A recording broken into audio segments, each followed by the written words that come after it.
Vous écoutez le 3e épisode de la saison replay été 2023 du podcast Faut pas pousser les ISO. Cette semaine, on vous propose de découvrir ou redécouvrir l'émission diffusée le 14 octobre 2021, dédiée au métier de photographe de plateau avec Christophe Brachet, et les témoignages de Guillaume Canet, acteur, réalisateur et producteur, ainsi que de Dominique Besnéard, producteur, acteur et agent artistique. Cet épisode vous a été présenté par Fox.fr, le site des spécialistes de l'image. Nous sommes de retour dans Faut pas pousser les ISO avec le photographe Christophe Brachet pour une grande masterclass autour du métier de photographe de plateau. Alors pour commencer cette masterclass, je vous propose d'écouter le témoignage de Dominique Besnéard, qui est producteur, acteur et ex-agent artistique du cinéma français. Il nous explique sa vision du métier de photographe de plateau et les problématiques qu'il rencontre quand il manque de matière photographique pour communiquer sur un film. Oui, vous savez que j'appartiens à une époque, moi j'ai commencé en 75 sur un film qui s'appelait Le Sac de billes. Le photographe de plateau s'appelait Bernard Prime. Il restait toute la durée du film. C'est-à-dire qu'il durait, le film durait 10 semaines, il restait 10 semaines. Il était là tous les jours avec l'équipe, il photographiait les scènes, mais aussi les rapports des gens, il y avait des photos des techniciens, et c'était incroyable. Et que maintenant, j'avoue que c'est un métier il faut qu'il se restructure, il faut quand même se rendre compte qu'au moment des sorties de films, quand on a 3 malheureuses photos, et c'est compliqué. À chaque fois, j'entends dire le distributeur, mais on n'a pas assez de photos. Je lui dis, il faut peut-être payer un peu mieux les photographes qui aient le temps de faire leur métier, sans mettre 10 semaines, mais au moins un certain temps. Alors pour commencer sur de bonnes bases, on va essayer de répondre à cette simple question. C'est quoi exactement un photographe de plateau? Christophe, est-ce que tu peux nous éclairer? On aurait dû mettre le jingle de la question qui tue, là, tu sais. Alors, un photographe plateau, il est là comme beaucoup de techniciens sur un plateau de cinéma pour construire un film. Et dans la construction de ce film, sa spécialité à lui va être assez particulière puisqu'il est totalement indépendant sur le plateau de cinéma. Et son travail va servir à donner envie aux gens d'aller voir le film pour lequel on est tous en train de travailler. Donc donner envie par des photos, donc on appelle des photos d'exploitation du film, que vous verrez un petit peu partout dans des magazines de cinéma, que vous verrez dans les émissions de télévision aussi. Quand les acteurs vont sur un plateau de cinéma, il y a souvent des photos qui passent derrière eux, chez Michel Drucker, sur un 20h, sur l'émission C'est à vous, bref. Dès qu'ils sont dans des émissions, il y a souvent des photos de plateau qui passent derrière eux. Et ce métier sert également à faire les affiches de cinéma, soit l'affiche de cinéma sur le plateau lui-même, soit des affiches de cinéma qu'on peut faire dans des studios après, avec des gens qui sont d'ailleurs spécialisés que dans les affiches de cinéma. Mais beaucoup d'entre nous, dans notre métier, on peut faire également les deux, la photo de plateau pure et la photo d'affiche.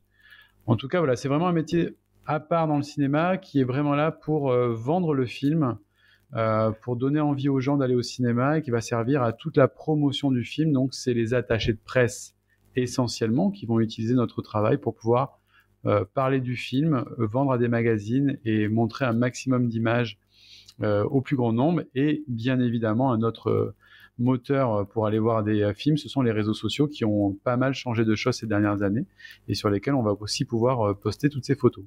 Ah ça, on va y revenir sur la com de manière générale et les réseaux sociaux, mais t'as combien de casquettes en fait? Parce que du coup, tout ce que tu cites, ça suppose d'être à la fois un portraitiste, un photographe de reportage, peut-être faire... Tu fais un peu tous les champs photographiques finalement. C'est ce qui est intéressant dans ce métier-là, effectivement, c'est que je fais des choses qui sont assez variées sur un plateau de cinéma tout en étant extrêmement seul. Des fois, j'aimerais avoir un directeur artistique, par exemple, avec moi pour m'aider, notamment sur les affiches de cinéma. On y reviendra guidé, sûrement non, quand plus même. tard. T'es pas guidé un peu sur place Très peu. Non, Ah très ouais. peu. En fait, ce qu'il faut savoir, et pour défendre un petit peu le métier, c'est que souvent, j'ai tendance des fois à être un peu dur à dire, voilà, on fait de très mauvaises affiches de cinéma. Je trouve qu'on n'en a pas des... Même moi, j'en ai fait plein des mauvaises. On y reviendra après. Mais pour les défendre un petit peu, quand on fabrique un film, forcément, on est dans le moment présent et dans le moment de fabrication de ce film. Et c'est ça le plus important. Et c'est bien évidemment une évidence. Sauf qu'on ne se pose pas la question, ce qu'il va y avoir dans 8 mois, c'est-à-dire comment est-ce qu'on va le vendre, ce film. Et on ne se pose pas souvent ces questions sur le plateau de cinéma. C'est très courant que quand on commence un film, on n'a aucune idée sur la fiche du film. quasiment tout le temps. Donc les photographes plateau, on se retrouve très souvent confrontés à essayer, nous, de chercher, de trouver l'affiche sur le plateau, mais de temps en temps, on peut avoir quelques orientations avec un metteur en scène, une production et un distributeur, mais c'est extrêmement rare. Ah, sur OSS, t'as pas une identité qui est déjà un peu établie? Alors OSS, c'est à part. OSS, là, clairement, on savait où on allait. Le producteur était d'ailleurs, Nicolas Atmayer était présent à chaque fois que je faisais des shootings avec les acteurs sur des fonds neutres. Donc ça, voilà, on sait où on va. On était en recherche avec les acteurs d'une position, mais on sait que ça va être l'acteur qui va être détouré pour être mis sur un fond blanc avec une position particulière. Donc ça, effectivement, c'est une norme. Mais pour plein d'autres affiches, par exemple, on est sur les affiches. Je peux vous citer une affiche que j'ai faite et que je trouve vraiment horrible, qui est un film qui s'appelle Embrasse-moi. Donc ce film-là, si vous allez voir sur Internet, vous allez trouver l'affiche très vite. C'est un film où donc les actrices Océane Rosemary et Alice Paul ont été détourées pour être mises sur un fond jaune avec le titre en énorme. Sachant que pour une fois, pour l'histoire et l'anecdote, j'avais eu un rendez-vous avec le producteur et les réalisateurs pour savoir ce qu'ils avaient envie au niveau de l'affiche. Ils m'avaient dit on veut une affiche où les actrices ne s'embrassent pas pour pas faire trop peur aux gens et pas dévoiler trop la fin du film. Et on veut quelque chose d'assez esthétisant. Moi, j'avais déjà relevé à l'époque en disant écoutez, si on fait une affiche avec marqué en gros embrasse-moi, et même si elle ne s'embrasse pas sur l'image, moi, d'un point de vue de l'image arrêtée, je suis un peu battu, quoi. C'est-à-dire que j'ai beau mettre en scène deux actrices, si au-dessus il y a marqué embrasse-moi, je pense que les gens sont pas complètement idiots et vont assez rapidement comprendre qu'elles vont se pécho. Mais bon, quand on est au début d'un film, le titre peut changer. Ça m'est arrivé plein de fois. Je suis en train de la regarder l'affiche en même temps qu'on se parle. Là, c'est vrai que c'est moche. Voilà. C'est un code couleur d'une autre époque. C'est un peu Bollywood. C'est un code couleur qui existe encore. Hein. Ouais. C'est-à-dire qu'actuellement, encore, les distributeurs, pour eux, une comédie, c'est un fond jaune, un fond bleu, un fond blanc, avec les acteurs qu'on voit en énorme. Même si c'est Cadmerade, Jean Dujardin, il faut qu'on comprenne que ce soit Jean Dujardin ou Cadmerade qui est dans le film. Donc moi, j'essaie de lutter un peu contre ça, hein, bien évidemment, parce que je trouve que moi, en fait, je pense, et je suis même persuadé que le public est très intelligent et qu'on peut lui proposer autre chose, surtout quand on fait un film où il va y avoir une promotion. Il ne faut pas oublier ça, que quand le film va sortir, pendant 1 mois et demi, les acteurs vont être en promotion, donc on va parfaitement savoir que Jean Dujardin, Cadmerade va jouer dans tel film. Donc, si sur l'affiche, vous jouez quelque chose d'un peu plus subtil, je pense que ça joue en votre faveur et dans votre camp. Si vous êtes un petit peu bourrin, et je trouve que c'est ce qui se passe très bien avec cette affiche, hein, ça résume beaucoup de choses, cette affiche. C'est-à-dire que on a mis un fond jaune parce que c'est une comédie, on a détouré les acteurs, on les a fait se rapprocher, et en gros, on a donné ce qui va se passer parfaitement dans le film pour que vous compreniez ce qu'il va y avoir. Pour mettre un petit peu d'eau dans mon vin et pour défendre un petit peu les gens qui font les affiches, c'est extrêmement difficile de faire une affiche de cinéma. C'est un exercice extrêmement compliqué. Je pense qu'actuellement, on est un peu trop dans la facilité, et de toute façon, vous le voyez bien, quand on ne sait pas trop quoi faire, on met les acteurs un peu connus sur l'affiche, on les met un peu tous, on fait un petit fondu là-dessus, et on a une affiche. Alors du coup, si j'essaye de synthétiser un petit peu, Christophe, donc tu t'occupes de la production des images qui vont servir à l'exploitation du film, mais ça englobe différents types de photos. Donc on a les images, et tu m'arrêtes si je dis des bêtises, on a les images du film en elles-mêmes, ok. On a un peu ce côté reportage avec des images de making-of, où là on a l'équipe technique apparente, les caméras, les lumières, éventuellement l'affiche comme tu l'as évoqué. Est-ce qu'il y a d'autres types de photographies que tu produis sur un plateau qui ont peut-être un autre usage? Non, tu as très bien résumé, effectivement, et c'est effectivement, comme on le disait avant, Ben, ça mélange beaucoup de métiers différents, hein, portraitiste, reportage, mais l'utilité principale, c'est essentiellement ça, d'avoir des choses très posées par moment, avec vraiment un vrai travail de portraitiste, avec des choses face caméra, et après avoir vraiment des choses de plateau vivantes qui vont surtout servir à la communication. Vraiment, moi, tout ce que je fais, c'est vraiment pour communiquer sur le film. Après, il y a quelque chose dont on parle assez rarement, qui est l'histoire du cinéma. Normalement, mes photos servent également à ça, et on l'a vu avec la mort de Jean-Paul Belmondo, où on a vu beaucoup de photographies de plateau aussi passer. Ça sert également à la mémoire du cinéma. D'accord, une logique d'archive pour une société de production, ou d'accord. Okay, et c'est pour ça que c'est important important de garder ce métier, puisque ce métier, on y reviendra après, est en voie de disparition.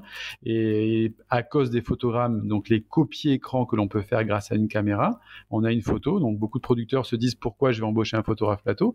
Donc on a oublié ce que tu disais avant, un petit peu effectivement Ben, le côté reportage. Parce qu'il faut comprendre que ce qui marche en 24 Mais ils n'ont pas le contre-champ quand même. Là, ils vont avoir le champ, mais ils vont pas avoir le contre-champ. Ils vont pas avoir le contre-champ, mais surtout, même s'ils ont le champ, ce qu'il faut pas oublier, c'est que le champ, c'est quoi ? C'est 24 images secondes. C'est-à-dire que le metteur en scène, il réfléchit en 24 images secondes, mais des fois, ça ne marche absolument pas sur une image arrêtée. Donc, c'est aussi pour ça qu'il faut avoir l'œil du photographe pour cette raison-là. Exactement. Et alors, du coup, c'est qui ton employeur ? C'est le producteur ? C'est le diffuseur ? C'est qui exactement ?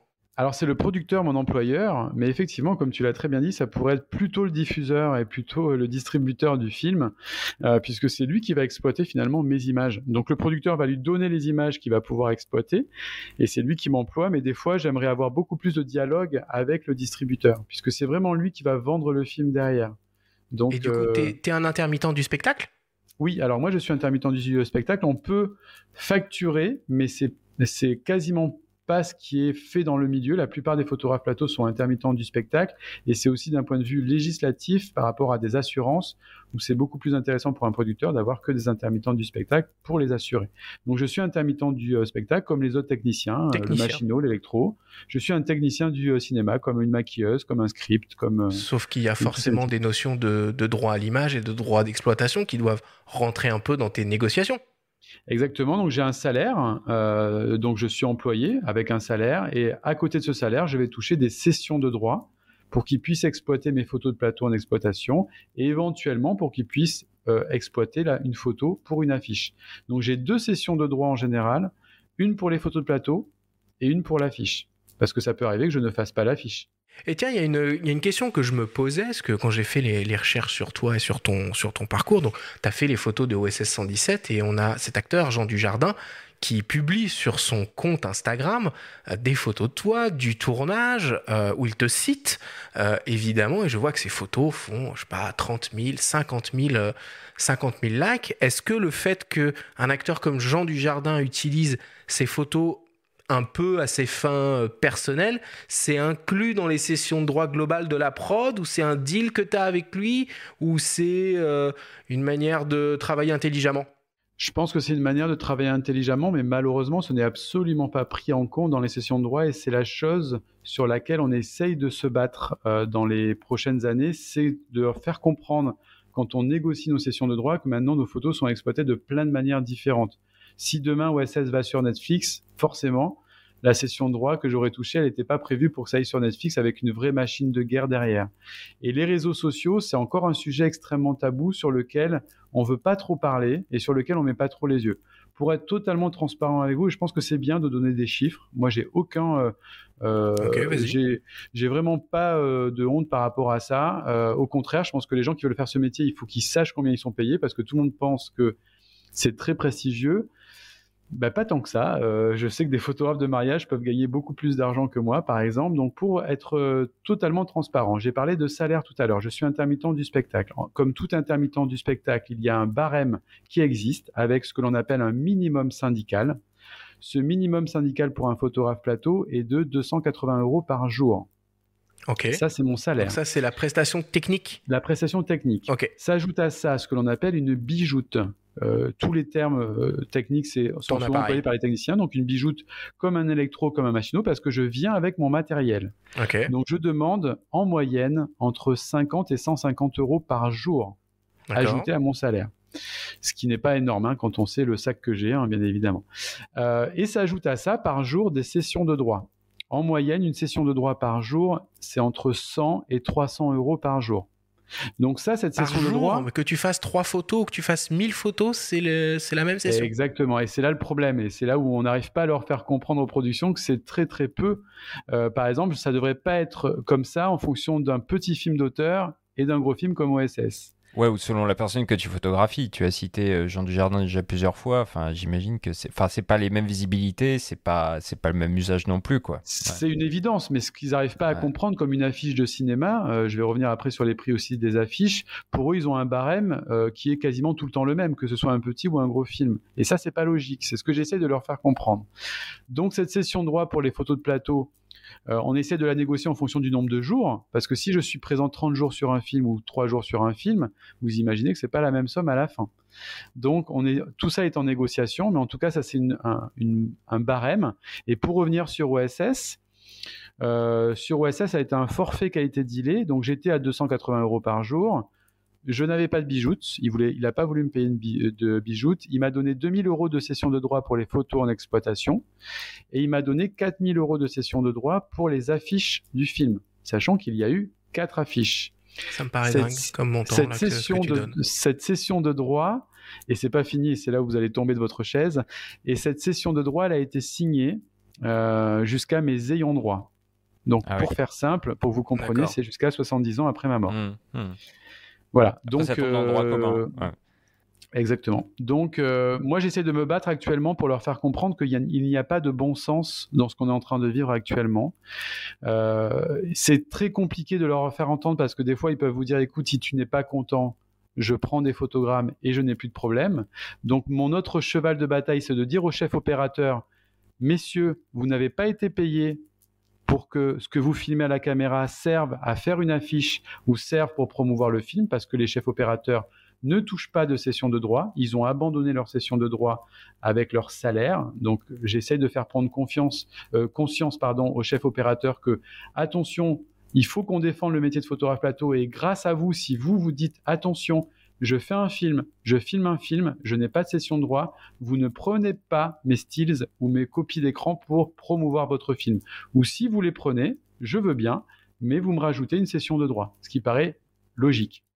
Tiens, d'ailleurs, qui c'est qui t'appelle ? C'est le producteur ou c'est le réalisateur ? Ou l'acteur peut-être même ? C'est tout ce qui m'appelle. Ça peut être aussi bien un producteur qu'un réalisateur qu'un acteur. Sur OSS, c'est Nicolas Bedos et Jean Dujardin qui ont parlé de moi au producteur avec qui j'avais jamais travaillé. Mais effectivement, donc c'est tous ces gens-là qui peuvent m'appeler, les distributeurs également.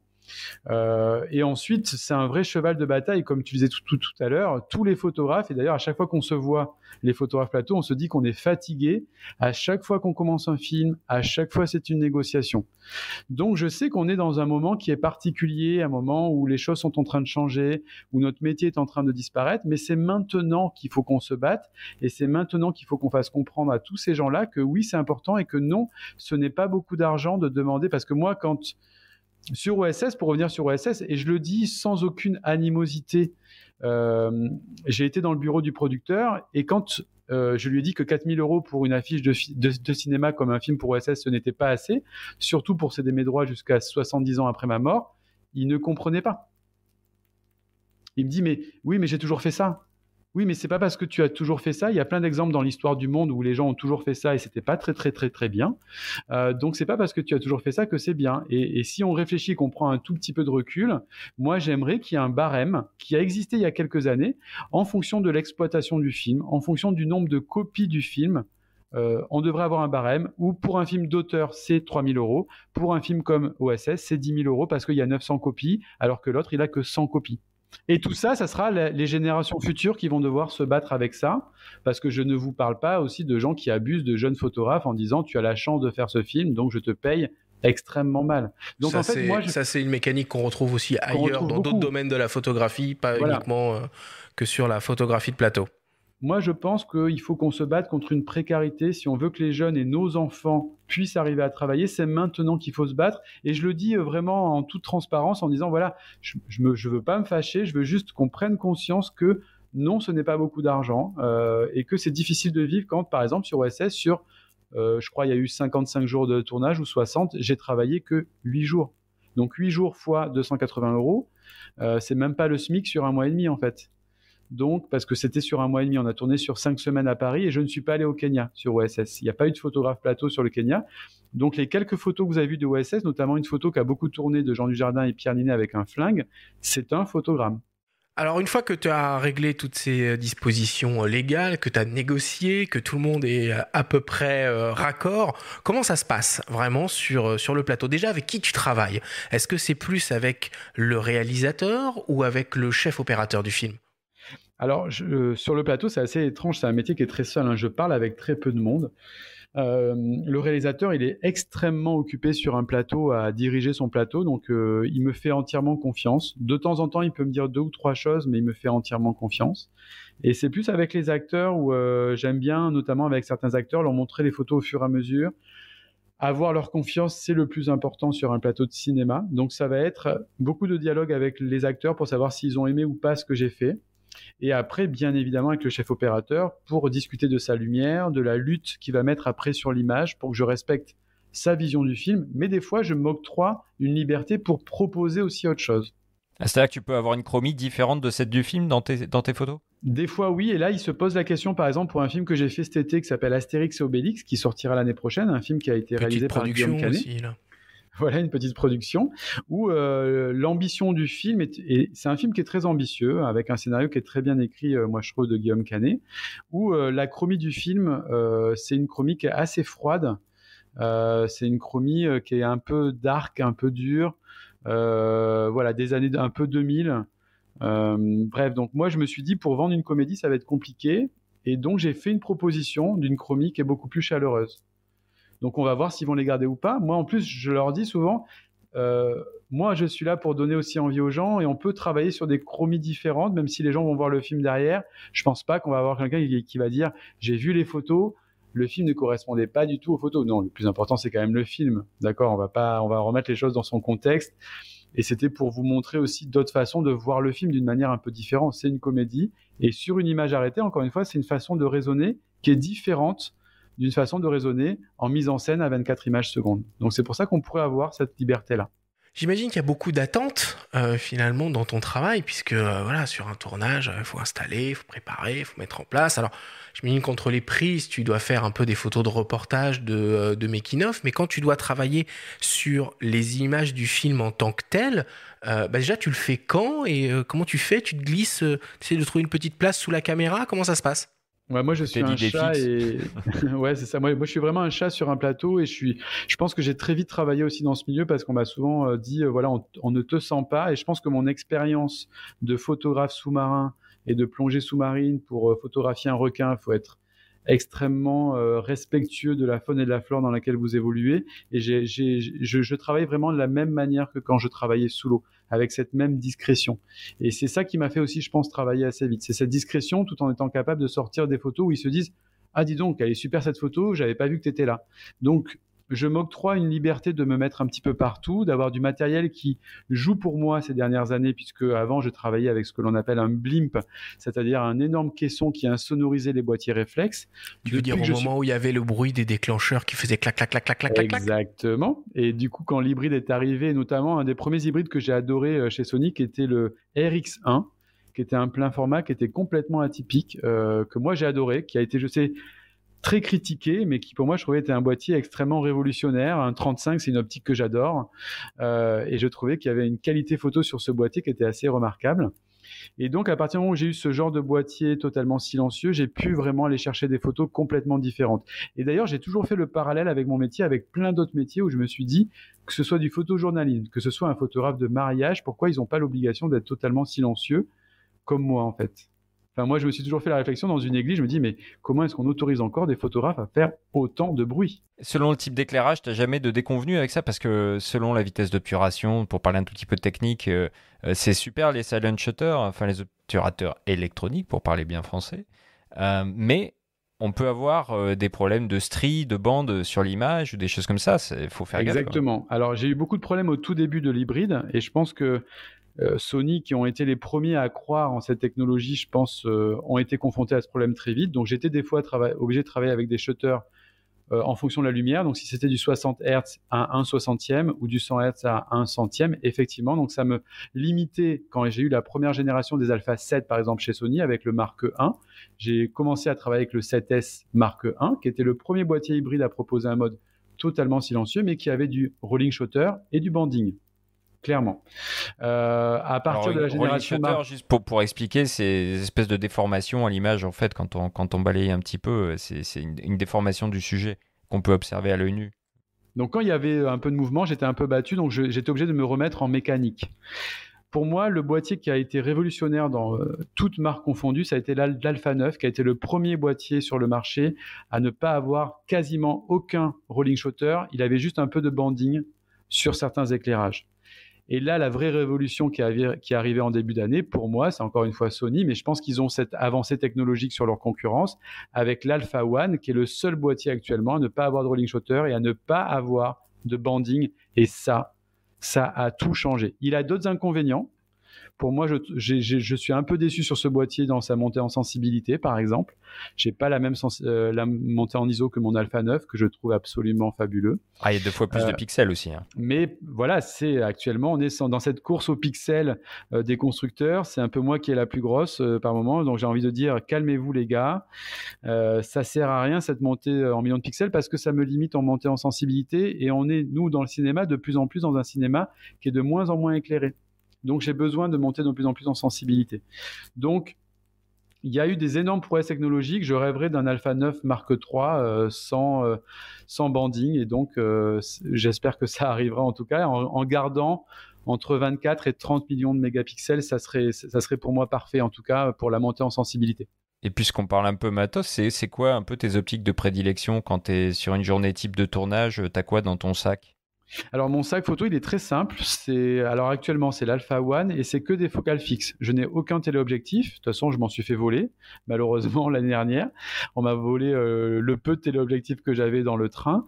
Donc que des focales fixes, c'est très simple. 24, 35, 50, 85, 135. Et du coup, tu te cales sur les focales qui sont utilisées pour tourner les plans ? Pas du tout, parce qu'effectivement, au cinéma, on est quasiment tout le temps en focale fixe, mais je m'octroie une énorme liberté de... Vraiment, en fait, ce que fait la caméra, ce qu'il faut comprendre dans mon métier, et je pense qu'un bon photographe plateau, c'est ça, c'est qu'on sait très bien que la mise en scène, c'est quelque chose de très particulier. Je regarde ce qui est un peu fait, mais honnêtement, je fais à ma sauce. Donc, je vais faire mon plan large. Des fois, ça va être un 24 à la caméra. Pour moi, ça sera un 35, parce que moi, je suis vraiment en format photo, donc j'ai beaucoup plus de hauteur que la caméra.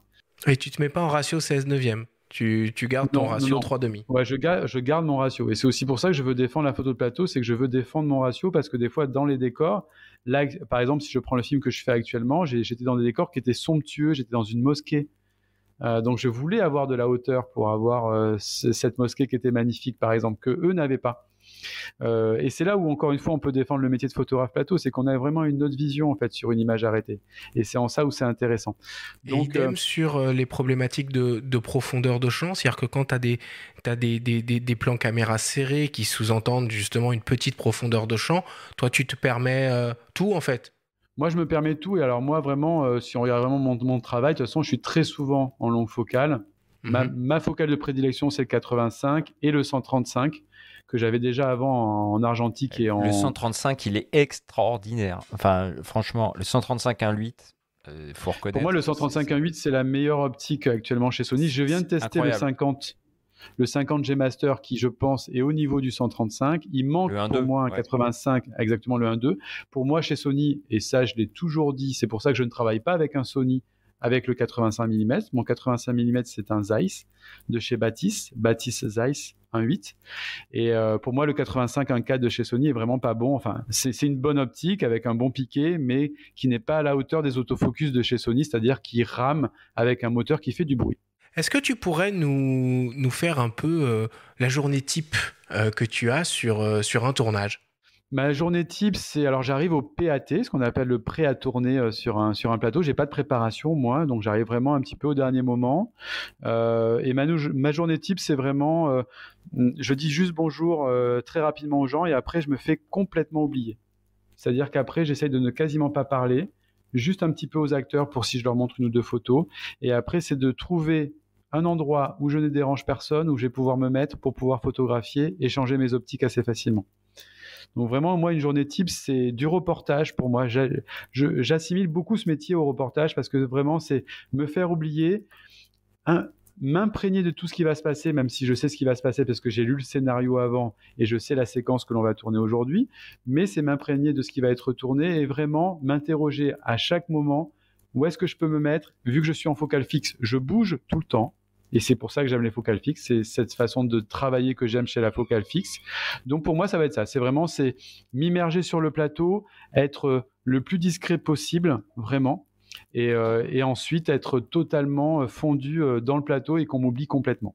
Un peu d'anecdote croustillante, non? Ça t'arrive de te faire griller justement parce que t'as pas une fois où on te dit ouais, qu'est-ce qu'il fout là, le gars là dans le champ, avant le cut, Si, alors, on te crie dessus. Il y a des acteurs qui, par exemple, détestent qu'on soit ce qu'on appelle dans leur regard. C'est-à-dire qu'il ne faut pas être dans le regard vers où ils vont jouer. Donc souvent, la plupart des photographes plateaux se mettent très à côté de la caméra. Parce que vu qu'un acteur ne regarde jamais face à la caméra, on sait que c'est une zone de sécurité où on peut travailler. Mais moi, j'aime bien justement bouger. Donc ça m'est arrivé avec certains acteurs, notamment avec un certain Gérard Depardieu qui m'a capté et qui à un moment donné m'a capté direct et m'a dit non, tu te fous pas là, avec son langage très particulier, et qui m'a complètement viré de l'endroit où je voulais me mettre, par exemple. Donc ça, oui, ça c'est bien évidemment arrivé. Mais ça veut dire que tu te renseignes avant, comme je sais pas, un naturaliste qui va se renseigner sur telle espèce pour mieux la photographier. Toi, tu vas te renseigner sur le Depardieu ou sur. Oui, je savais que je jouais un jeu dangereux. Après, oui, je sais avec certains acteurs ce que je peux faire ou pas. Avec Isabelle Huppert, c'est un peu pareil. Il faut pas se mettre dans son regard, faut pas la déranger. Donc je me renseigne avant, je sais, mais de temps en temps, je joue. Avec Isabelle Huppert, j'ai aussi un moment un peu joué. Elle m'a une ou deux fois capté, mais j'aime bien ça, c'est un petit challenge aussi pour moi, que je trouve assez intéressant. Et puis c'est bien, on est dans des métiers où il faut un peu les provoquer aussi, donc j'aime bien ça. Bon, c'est fascinant tout ce que tu nous racontes. C'est vrai que ça fait rêver un peu cet univers du cinéma. Tu côtoies des acteurs, des réalisateurs célèbres. Un plateau, c'est un lieu de vie extraordinaire. Quel conseil tu pourrais donner à un jeune photographe qui aimerait se lancer dans la photo de plateau? Est-ce qu'il y a des formations? Comment on fait pour mettre un orteil dans cet univers-là? Même si on est prévenu du coup sur les difficultés et du métier, que tu as bien souligné. Oui, c'est sûr que c'est. Alors moi, beaucoup de photographes plateau, si vous discutez avec beaucoup de gens du métier, même si on n'est pas très nombreux, sont très pessimistes sur le devenir de ce métier. Moi, c'est tout l'inverse. Moi, j'aime à dire, j'ai envie d'y croire, j'ai envie de croire qu'une nouvelle génération qui va arriver est très talentueuse. Il y en a un très bon exemple, c'est Chana Besson, qui est une grande photographe plateau pour moi et qui a 25 ou 26 ans. Donc, il y a un lien avec Luc ou pas du tout? Son papa, c'est Luc et sa maman, c'est May Wen. Donc, elle a des parents extrêmement talentueux, mais elle est très talentueuse. Elle a un vrai œil, un vrai regard. Et je trouve que c'est une jeune photographe qui a beaucoup d'avenir dans ce métier. Et on a besoin de jeunes photographes comme elle pour défendre le métier, justement, et pour que ce soit un métier qui continue à l'avenir. Donc, moi, ce que je conseille souvent aux jeunes, c'est de leur dire, il faut y croire, même si on vous dit c'est un métier qui est en train de disparaître. Et dites-vous bien une chose, oui, les photogrammes sont en train de prendre le dessus pour beaucoup de personnes, mais si vous, sur le plateau, vous êtes créatif, si vous, sur le plateau, vous proposez autre chose, vous verrez que les photogrammes, on va vite les mettre de côté. Et le cinéma doit justement avoir cette exigence de proposer des choses extrêmement créatives. Les photogrammes, c'est bien les captations par l'appareil, c'est ça c'est une captation de la caméra, exactement. Ouais. C'est-à-dire que la caméra qui a tourné, on va faire une copie écran. Et d'ailleurs, tous les jours, le chef opérateur reçoit des photogrammes de la journée de la veille pour voir ce qu'il a fait la veille. Donc voilà, ça c'est effectivement quelque chose qui existe dans notre métier et qui fait que notre métier est vraiment en train de disparaître. Donc si on a des photographes talentueux qui proposent autre chose, c'est pour ça que moi souvent, je demande à recevoir les photogrammes pour voir quelle plus-value j'ai amené au film. Et puis, bien évidemment, le photogramme est limité, puisque quand on va avoir des scènes en mouvement, et si je reviens sur OSS, si vous regardez cette fameuse photo de Jean Dujardin avec Pierre Ninet, où ils mettent leur flingue devant, si vous regardez bien l'image, elle n'est pas vraiment nette, parce qu'on sait très bien que le shutter d'une caméra reproduit l'œil humain, donc dès qu'il va y avoir du mouvement, il va y avoir un flou de mouvement. Donc, on est très limité sur les captures d'écran, sur quelque chose qui soit assez statique. Donc, c'est en ça où le photographe, par exemple, sur Astérix Obélix que je viens de faire, j'ai photographié plein de scènes d'action où le shutter de la caméra ne pourra pas avoir un photogramme correct. Donc, c'est en ça où ce métier, il a du sens. Et les gens, souvent, les jeunes, je leur dis, faites des courts-métrages. À Paris, il y a la Maison du film court, inscrivez-vous à la Maison du film court, faites des courts-métrages, mettez-vous dans des jeunes équipes qui seront les réalisateurs de demain, ils vous prendront. Et surtout, faites prendre conscience à la nouvelle génération, quand ils font des courts-métrages, que les photos, c'est important. Si dès la fabrication et dès les jeunes, on comprend que la photo, c'est important, et quand on voit les jeunes, comment ils communiquent et comment ils sont rivés sur leur téléphone portable, je pense qu'ils sont extrêmement consommateurs d'images, on aura un métier qui reviendra sur le devant de la scène. Et si on prend l'exemple des anglo-saxons et de Netflix et compagnie, regardez juste les Peaky Blinders, comment ils communiquent, vous allez un peu pleurer. Ah oui, je souscris à 200%. Alors Christophe, en ce qui te concerne, on peut dire d'une certaine façon que tu as eu un petit coup de pouce à ton arrivée à Paris pour te lancer dans le cinéma, puisque tu as eu l'opportunité, la chance de croiser un célèbre producteur, agent, acteur qui est Dominique Besnéard et qui t'a un peu mis le pied à l'étrier. Il nous raconte comment vous vous êtes rencontrés et comment il t'a lancé dans cette carrière de photographe de plateau. On l'écoute. Bon, d'abord, j'ai rencontré dans un train. Alors, moi, je pense que c'est vers 2008, 2009. Il me regardait, donc je pensais qu'il me reconnaissait. Je ne savais pas vraiment qui j'étais parce qu'il venait de la Martinique. Mais à l'époque, il voulait être acteur. Et puis après, je lui ai envoyé dans un cours. Et puis, j'ai vu que de dépendre du choix d'un metteur en scène, d'un cinéaste, je sentais ça lui plaisait pas vraiment. Et puis je pense qu'il n'était pas, j'ai pas dit qu'il n'était pas doué, mais il n'était pas extraordinaire et il l'a senti. Par contre, quand il m'a montré ses photos, j'ai dit mais donc t'as une fibre artistique, faut peut-être que tu fasses de la photo. Voilà, il a commencé à travailler avec nous, je sais plus trop le film, c'était peut-être avant l'Aube, et puis voilà, et ensuite il a prouvé qu'il avait un regard, ce qui est important pour un photographe, et qu'il avait un point de vue. Et surtout, très vite, il a fait partie du Festival d'Angoulême, parce que la première année, c'était assez moyen, les gens qui faisaient les photos, et une fois qu'il est venu, on sent bien que tout l'aspect de la photo du festival a été vraiment importante. On a senti qu'on avait vraiment monté d'un cran et notamment l'une des premières photos qu'il est faite dans le festival, c'est la photo de Jean Dujardin que Jean Dujardin adorait. Et ensuite, il l'a imposé sur des films. Voilà. Donc, en fin de compte, je lui ai donné un coup de pouce, mais c'est son talent qui a fait qu'il a été remarqué. Voilà. Même si, vous savez que de temps en temps, dans ce métier, on recommande quelqu'un, mais si la personne n'est pas douée, ça suffit pas, surtout un photographe de plateau. Oui, c'est assez marrant, ma rencontre avec Dominique. Je l'ai rencontré, en fait, j'ai commencé quand je suis arrivé à Paris par une école d'acteurs, le laboratoire de l'acteur. Il m'a envoyé un casting. Ce casting s'est mal passé. Et je lui ai dit, écoute, le casting s'est mal passé. Je pense que ce film-là, j'aimerais faire quelque chose. J'aimerais faire des photos sur ce film. Je pense que je suis capable de faire des photos sur un film. J'ai photographié des requins avant. Je pense que je devrais être capable d'arriver à faire des photos sur un plateau. Il a pris la blague, il m'a dit celle-ci, on me l'avait jamais faite. Et vu que c'est quelqu'un qui laisse vraiment sa chance aux gens, il m'a laissé ma chance. Donc il y avait un photographe pro sur le plateau. Les jours où le photographe pro n'était pas là, j'avais le droit d'aller sur le plateau. Et la chance que j'ai eue, c'est que mes photos ont beaucoup plu aux acteurs, dont Jean-Pierre Bacry. Et Jean-Pierre Bacry, à l'époque, a parlé de moi à d'autres acteurs qui, après, m'ont fait travailler.